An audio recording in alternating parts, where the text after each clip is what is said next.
say hello to Shiloh. Hello, Hello, Shiloh. Shiloh. Hi, how are you guys doing? Well, Good. thank you.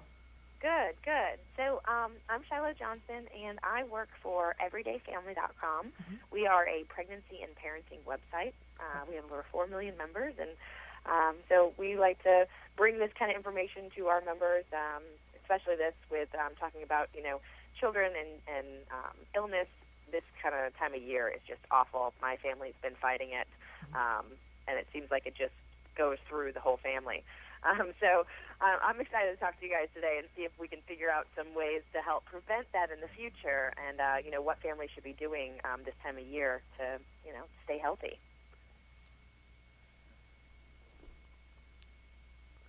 So I guess it says here that you guys have a checklist for a healthy start in 2014.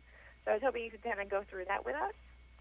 Sure. I think what we're trying to do is make parents aware of the respiratory viruses that run through the community this time of year. We're all pretty familiar with the common cold as well as influenza, but there's a third virus that can affect young children. It's called RSV, or respiratory syncytial virus.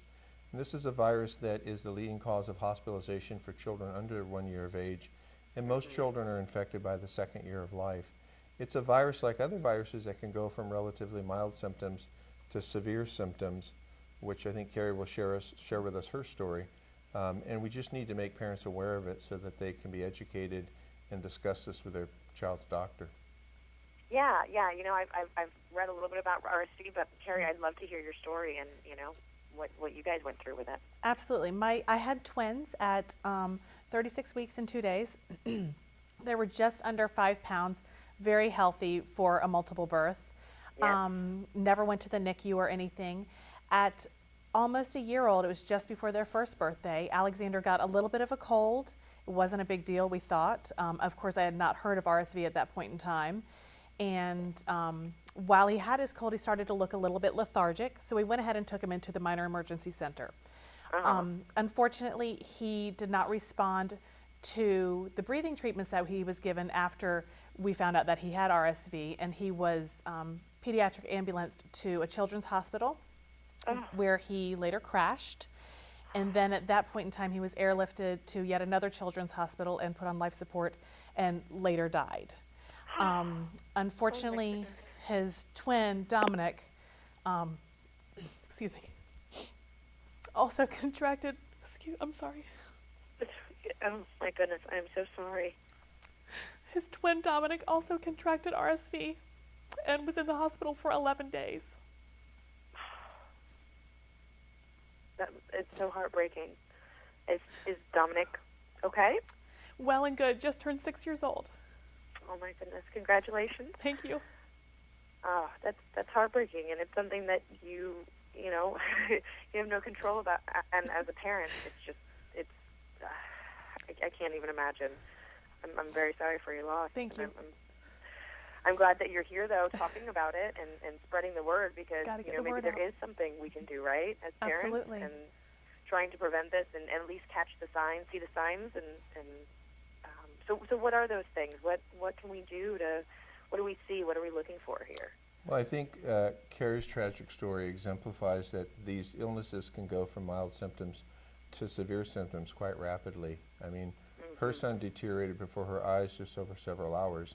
The RSV infection can cause respiratory distress and respiratory failure. Signs that parents need to look at would be things like increased respiratory rates, breathing rapidly, the chest rising up and down rapidly, these children coughing a lot, developing lethargy and not drinking or eating well. Then they become dehydrated. They also can run a fever, and then finally they may show signs of impending respiratory failure in terms of like cyanosis or balloonus around the mouth, as well as the fingernails. If any of these signs are developing in your child who originally just had mild cold symptoms, it's really important to have your child seen by a physician, whether it be the pediatric office or an emergency room. It's not something you want to wait on. Yeah, that's terrifying, because I know my daughter's had colds here and there, obviously, but it's hard to know as a parent.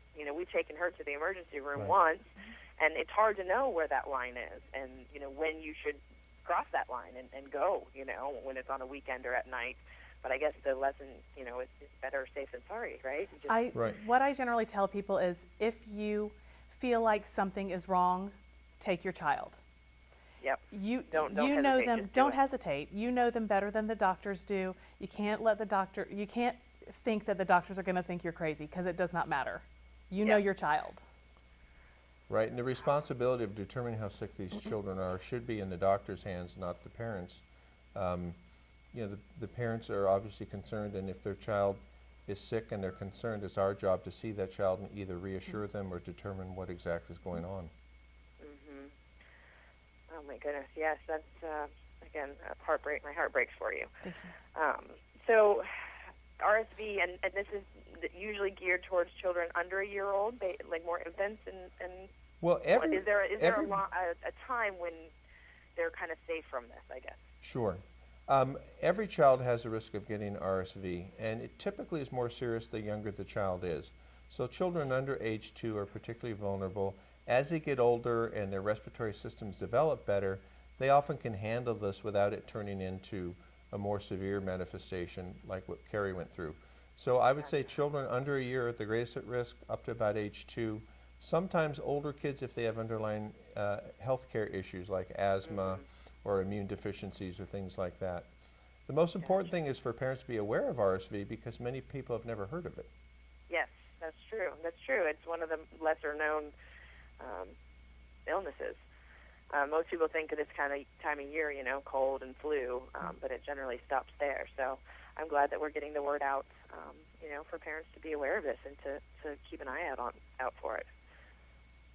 So also just kind of getting back to the checklist for Healthy 2014, are there any overall tips that you can give our members just for trying to avoid catching it? I mean, Right. Is it just a simple virus? I mean, so washing hands and Washing hands covering is your mouth important. when you cough. Avoiding sick people is important. Parents can get all this information at the website, which is www.rsvprotection.com, and that will educate them. And then I think it's important for them to then reach out to their child's physician and discuss it. Yeah, very important. Well, thank you guys so much. I really appreciate you sharing your story with us. I'm sure that's really hard, and so I appreciate that. I hope you guys have a fantastic 2014. Thank you, you Shiloh. too. Thank you.